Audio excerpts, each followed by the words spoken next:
Okay friends, good night. இந்த சேனலில் சும்மா டைம் பாஸ்க்கு வீடியோ போட்டுட்ருக்கேன். சும்மா ஏதோ டெய்லி 2, 3 ஷார்ட்ஸ் போட்டுட்ருக்கேன். புரியுதுங்களா? அது எனக்கே இந்த சேனல் விருப்பம் இல்லை. ஓகேங்களா?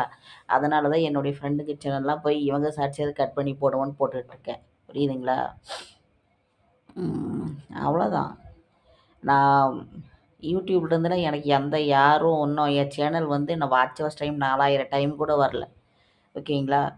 3700 சம்திங் எவ்வளவோ வந்திருக்கு. எப்படி சொல்கிறது, இந்த சேனல் நிறைய காப்பிரைட்லாம் வந்திருக்கு. இது மானிட்டேஷன் ஆகுமா ஆகாதான்னு தெரியல. அதுக்கப்புறம் நான் செலவு பண்ணுற ஒவ்வொரு ரூபாயும் எங்கள் அப்பாவுது. புரியுதுங்களா? சில ஜென்மங்களுக்கு இங்கே ஒரு 2, 3 நாய்ங்க இருக்குது. இந்த யூடியூப்பில் ஒரு 4 வீடியோ போடுறேன், யூடியூப்லேருந்து எனக்கு கொட்டுதுன்னு நினச்சிக்கிட்டு இருக்குதுங்க. புரியுதா? அந்த மாதிரிலாம் எதுவும் இல்லை.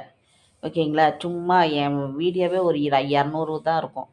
அவ்வளோதான் இருக்கும். எல்லாமே டெலீட் பண்ணிட்டேன். தேவையில்லாமலாம் வாயில் வந்ததெல்லாம் நினச்சிக்கிறதுங்க இங்கே இருக்கிறதுங்கெல்லாம். யூடியூப்பில் வீடியோ போடுறதெல்லாம் ஒரு குத்தமா ஃப்ரெண்ட்ஸ்? ஏதோ நான் போடுறதெல்லாம் ஒரு வீடியோ, ஒரு ஷார்ட்ஸு. ஃபோன் ஸ்டாண்ட் ஒன்று ஆர்டர் பண்ணேங்க ஃப்ரெண்ட்ஸ். நாளான்னைக்கு தான் வரும், 29ஆந்தேதி தான் வரும். போன வாரமே ஆர்டர் பண்ணேன். வேறு ஒன்றும் இல்லைங்க ஃப்ரெண்ட்ஸ், பாய்.